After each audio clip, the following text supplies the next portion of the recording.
GKR 3D CAD training centre. நம்ம வந்து இப்போ ட்ராயிங் வந்து எப்படி க்ரியேட் பண்ணுறது அப்படின்றத பற்றி பார்க்க போகிறோம். ஃபஸ்ட்டு வந்து நான் ஃபைல், இதில் வந்து ட்ராயிங் செலக்ட் பண்ணிவிட்டு ஓகே கொடுக்குறேன். கொடுத்த உடனே இதில் வந்து என்ன ஷீட் சைஸ் வேணும் அப்படின்னு சொல்லிட்டு இங்கே செலக்ட் பண்ணணும். நான் இப்போ வந்து A3 வந்து செலக்ட் பண்ணுறேன். A3 செலக்ட் பண்ணிவிட்டு ஓகே கொடுக்க போகிறேன். இப்போ வந்து A3 ஷீட் வந்து உங்களுக்கு டிஸ்பிளே ஆகுது. இப்போ ஃபஸ்ட்டு வந்து நான் வந்து டெம்ப்ளேட் வந்து எப்படி வந்து க்ரியேட் பண்ணுறது அப்படின்றத பற்றி ஃபஸ்ட்டு சொல்லிடுறேன். இந்த மாதிரி வந்து இப்போ இது வந்து SolidWorks உடைய டிஃபால்ட் டெம்ப்ளேட். நம்மளுடைய கம்பெனியோட டெம்ப்ளேட்டோ அப்படி இல்லைன்னா நம்மளுடைய ட்ரைனிங் இன்ஸ்டியூட்டோடைய டெம்ப்ளேட்டோ வைக்கணும் அப்படின்னா அதை வந்து நம்ம இப்போ பார்க்க போகிறோம். இப்போ இதில் வந்து SolidWorks உடைய டெம்ப்ளேட் இருக்குது. இதில் என்ன பண்ணணும் அப்படின்னா ஜஸ்ட்டு வந்து மவுஸில் ஒரு ரைட் கிளிக் செலக்ட் பண்ண உடனே எடிட் ஷீட் ஃபார்மேட்டுன்னு வரும். ஸோ அதை ஒரு வாட்டி செலக்ட் பண்ணுங்கள். இது வந்து இந்த ப்ளூ கலரில் இருக்கிறது எல்லாமே வந்து SolidWorks உடைய டெம்ப்ளேட்டு.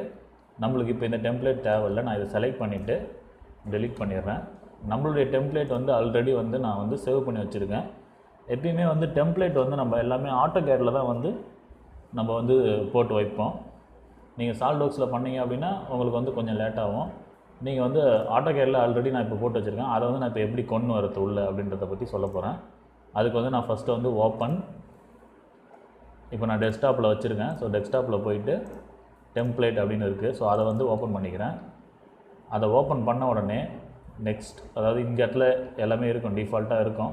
ஸோ நீங்கள் இதெல்லாம் எதுவும் பார்க்க தேவையில்லை. நெக்ஸ்ட்டு ஃபினிஷ் மட்டும் கொடுங்க, அவ்வளோதான். கொடுத்தீங்க அப்படின்னா டெம்ப்ளேட் வந்து இதிலே வந்து ஆட்டோமேட்டிக்காக வந்து உட்காந்துரும். இப்போ நீங்கள் வந்து எடிட் ஷீட் போனீங்க அப்படின்னா இப்போ எதுவுமே இல்லை. இப்போ வந்து இந்த இடத்துல, அதாவது வெளியிலே ஷீட்லேயே வந்து இந்த டெம்ப்ளேட் வந்து காப்பி ஆகிருக்கு. ஸோ நான் இதை வந்து ஃபஸ்ட்டு என்ன பண்ணுறேன்னா கட் பண்ணி எடுத்துக்கிறேன். இதை வந்து அப்படியே கட் பண்ணிடுறேன். அதுக்கப்புறம் திருப்பி ரைட் கிளிக் பண்ணி எடிட் ஷீட் ஃபார்மேட்டில் போயிட்டு இதை வந்து காப்பி பண்ணிக்கிறேன். ஸோ காப்பி பண்ணிவிட்டு இப்போ வந்து இது கரெக்டான லொக்கேஷனில் உட்காரல. நான் என்ன பண்ண போகிறேன், ஒரு வாட்டி எல்லாத்தையுமே செலக்ட் பண்ணிவிட்டு மூவ் போயிட்டு உங்களுக்கு எந்த இடத்துல வேணுமோ அந்த இடத்துல வந்து நீங்கள் மூவ் பண்ணி வச்சுக்கலாம். இப்போ பார்த்தீங்க அப்படின்னா இதில் மூவில் வந்து ஃப்ரம் டு ஆப்ஷனு, இந்த பாயிண்ட்டை செலக்ட் பண்ணி இந்த பாயிண்ட் இந்த இடத்துல வேணும் அப்படின்னு நான் சூஸ் பண்ணுறேன். ஸோ இப்போ வந்து நம்ம டெம்ப்ளேட் வந்து கரெக்டாக உட்காந்துருச்சு ஓரளவுக்கு. இன்னும் கொஞ்சம் வேணும்னா நீங்கள் அட்ஜஸ்ட் பண்ணிக்கலாம். இப்போ பார்த்தீங்க அப்படின்னா இந்த இடத்துல வந்து எல்லா டீட்டெயிலும் இருக்குது. ஸோ ஃபாண்ட் சைஸ் மட்டும் கொஞ்சம் மாறி இருக்குது. நம்ம வந்து வேணால் ஃபாண்ட் சைஸை எப்படி கரெக்ட் பண்ணுறதுன்னு வேணால் பார்த்துக்கோங்க. இப்போ நான் இந்த இடத்துல ஆல் டைமென்ஷன் ஆர் MM அதை செலக்ட் பண்ணி ஃபாண்ட் சைஸ் வந்து 3.75 அப்படின்னு கொடுக்குறேன். 3.5 கொடுக்குறேன். ஸோ இப்போ அதே மாதிரி போல்ட் கொடுக்குறேன். ஸோ பார்த்தீங்க அப்படின்னா மாறிடுச்சு. அதுக்கப்புறம் அனோட்டேஷனில் இந்த இடத்துல ஃபார்மேட் பெயிண்டர்னு ஒரு ஆப்ஷன் இருக்குது. இதை செலக்ட் பண்ணிவிட்டு இந்த டைமென்ஷன் எங்கெங்கெல்லாம் வேணுமோ, அதாவது இந்த லெட்டருடைய ஃபாண்ட் சைஸு எல்லாமே எல்லா ப்ராப்பர்ட்டியும் இதை எடுத்துன்னு போயிட்டு எங்கெங்கெல்லாம் வேணுமோ அங்கே எல்லாத்தையுமே உங்களுக்கு கொடுக்கும். நான் இப்போ ஜஸ்ட் இது எல்லாத்தையும் வந்து செலக்ட் பண்ணிக்கிறேன். அதுக்கேற்ற மாதிரி செலக்ட் பண்ண உடனே ஒன்று ஒன்றா எல்லாமே மாறின்னு வருது. நம்மளுக்கு எதெல்லாம் வேணுமோ அதெல்லாம் செலக்ட் பண்ணி மாற்றிக்கிட்டேன். இப்போ வந்து இதெல்லாம் கொஞ்சம் அட்ஜஸ்ட் பண்ணிக்கிறேன். இப்போ நம்மளுக்கு எந்த லொக்கேஷனில் வேணுமோ அந்த லொக்கேஷனில் அட்ஜஸ்ட் பண்ணிக்கலாம். இது ரொம்ப பெருசாக இருக்குது. ஸோ 2.5 2.3 ஸோ இந்த ரேஞ்சுக்கு கொடுத்துக்கிறேன். மற்றதெல்லாம் கொஞ்சம் கொஞ்சம் அட்ஜஸ்ட் பண்ணிக்கிறேன். சரி, ஓகே.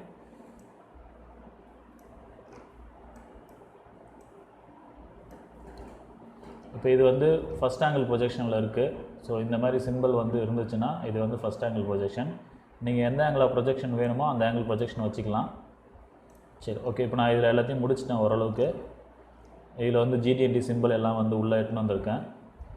இப்போ வந்து இந்த இடத்துல வந்து கம்பெனியோட ஐகான் வந்து வைக்க போகிறேன். ஸோ இதை வந்து எப்படி வைக்க போகிறேன் அப்படின்றத பாருங்கள். இந்த ஷீட் வந்து இந்த சிம்பிள் வந்து இருக்கணும். இந்த சிம்பிள் இருக்கும்போது தான் நீங்கள் வந்து இந்த ஷீட்டை எடிட் பண்ணணும். இப்போ நான் வந்து டூல்ஸ், ஸ்கெட்ச் டூல்ஸ், அதில் வந்து இந்த ஏரோ மார்க்கை கீழே செலக்ட் பண்ணுறேன். ஸ்கெட்ச் பிக்சர் அப்படின்னு ஒரு ஆப்ஷன் வருது. ஸோ அதை செலக்ட் பண்ணுறேன். செலக்ட் பண்ணிவிட்டு நான் வந்து இந்த நியூ ஃபோல்டரில் என்னுடைய கம்பெனி ஐகான், அதாவது என்னுடைய ட்ரைனிங் சென்டரோடைய ஐகான் வச்சுருக்கேன். அதை வந்து டபுள் கிளிக் பண்ணிவிட்டு உள்ளே கொண்டு வரேன். ஸோ இப்போ வந்து நீங்கள் இந்த ஐகானை எங்கே வேணாலும் மூவ் பண்ணிக்கலாம். இதை நான் வந்து சின்னதாக்கிக்கிறேன். சின்னதாக்கிட்டு இந்த இடத்துல எடுத்துன்னு வந்து வச்சுக்கிறேன். ஸோ இப்போ இதுதான் வந்து என்னுடைய company icon GKR 3D CAD. So இங்கே வந்து டிக் கொடுத்த உடனே அதை எடிட் பண்ண முடியாது இதோட. ஸோ இப்போ வந்து இதை செலக்ட் பண்ணிங்க அப்படின்னா எல்லாமே இதுவாகிடும். ஆல்ரெடி இந்த இடத்துல நான் இன்னொரு ஐகான் வச்சுருந்தேன், அது வந்து கொஞ்சம் இதுவாகிடுச்சு. ஸோ அதை நான் டெலீட் பண்ணிடுறேன். ஓகே, இப்போ வந்து இதெல்லாம் டெம்ப்ளேட் எல்லாம் ரெடி பண்ணி முடிச்சாச்சு. இதை வந்து எப்படி சேவ் பண்ணுறது அப்படின்னு பார்த்துடலாம். File, save as. இதில் இந்த சேவ் ஆஸ் டைப்பில் போயிட்டு கிளிக் பண்ணிங்க அப்படின்னா நிறைய ஆப்ஷன்ஸ் வரும். அதில் ட்ராயிங் டெம்ப்ளேட், இது ரொம்ப முக்கியமான கமெண்ட்டு, எல்லோரும் நல்லா வாட்ச் பண்ணுங்கள். ட்ராயிங் டெம்ப்ளேட் இதை வந்து செலக்ட் பண்ணிவிட்டு ட்ராயிங் டெம்ப்ளேட் செலக்ட் பண்ண உடனே ப்ரோக்ராம், டேட்டா, சால்ட்வொர்க்ஸ், இது வந்து சால்ட்வொர்க்ஸ் எங்கே இன்ஸ்டால் ஆகிருக்கோ அந்த லொக்கேஷனுக்கு போயிடும். நான் ஆல்ரெடி வந்து இங்கே பார்த்தீங்கன்னா GKR A0, GKR A1, A2, A3 இந்த மாதிரி நான் வந்து டெம்ப்ளேட் வந்து நான் ரெடி பண்ணி வச்சுருக்கேன். நீங்கள் வந்து உங்களுடைய டெம்ப்ளேட்டுக்கு என்ன நேம் கொடுக்குறீங்களோ அந்த நேமை வந்து நீங்கள் இங்கே கொடுத்துக்கலாம். இப்போ நான் வந்து A3 அப்படின்னு கொடுத்துட்டு ஜஸ்ட் எஸ் அப்படின்னு கொடுக்குறேன். ஓகேங்களா, நான் வந்து இப்போ இதை சேவ் பண்ணுறேன். சேவ் பண்ண உடனே அது வந்து சேவ் ஆகிடுச்சு. இப்போ நம்ம வந்து அதை ஓப்பன் பண்ணி பார்க்கலாம்.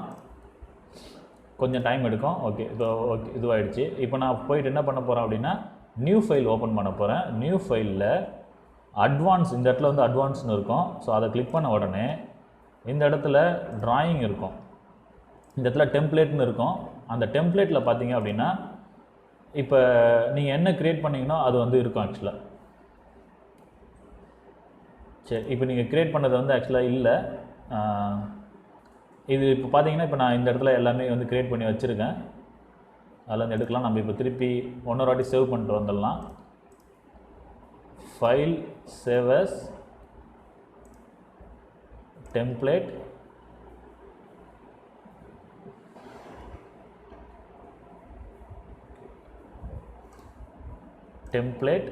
சாரி, இப்போ முன்னாடி வந்து நம்ம பிடிஎஃப்னு சேவ் ஆகிட்டு இருக்குது, அதனால தான் வரல. A3 எஸ்ன்னு கொடுக்குறேன். ட்ராயிங் டெம்ப்ளேட், இது இந்த ஃபார்மேட்டில் பார்த்துக்கோங்க, DRWDOT அப்படின்னு சொல்லிட்டு இருக்கும். ஸோ இப்போ நான் சேவ் பண்ணுறேன். அது சேவ் ஆகிடுச்சு. நம்ம வந்து திருப்பி இப்போ ஓப்பன் பண்ணி பார்க்கலாம். ஃபைல், இதில் பார்த்தீங்கன்னா இந்த இடத்துல இருக்குது A3SS. ஸோ அதை ஓப்பன் பண்ணிங்க அப்படின்னா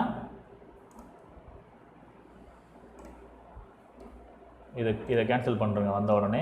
ஸோ இப்போ இதுதான் வந்து நம்ம க்ரியேட் பண்ண டெம்ப்ளேட். ஸோ இதை வந்து திருப்பி பாருங்கள். பார்த்துட்டு ட்ராயிங் டெம்ப்ளேட் வந்து எந்த ஒரு கம்பெனிக்கு போனாலும் ஃபஸ்ட்டு வந்து நீங்கள் ட்ராயிங் டெம்ப்ளேட் தான் க்ரியேட் பண்ணுவீங்க. இல்லைனா நீங்கள் வந்து ஒரு புதுசாக ஒரு கம்பெனி ஆரம்பித்தாலோ, அப்படி இல்லைனா நீங்கள் வந்து ஒரு கம்பெனியில் ஆல்ரெடி AutoCADல ட்ராயிங் போட்டுனுக்கிறீங்க, இப்போ வந்து 3D மாடலிங்கில் ஒர்க் பண்ணணும், 3D மாடலிங்கில் ஒர்க் பண்ணிவிட்டு அதில் வந்து டெம்ப்ளேட் எடுக்கணும் அப்படின்னா இதை தான் நீங்கள் வந்து ஃபாலோ பண்ணணும். இதோடு நம்ம இதை முடிச்சுக்கலாம். நம்ம அடுத்த கமாண்டுக்கு பார்க்கலாம். GKR 3D CAD training centre.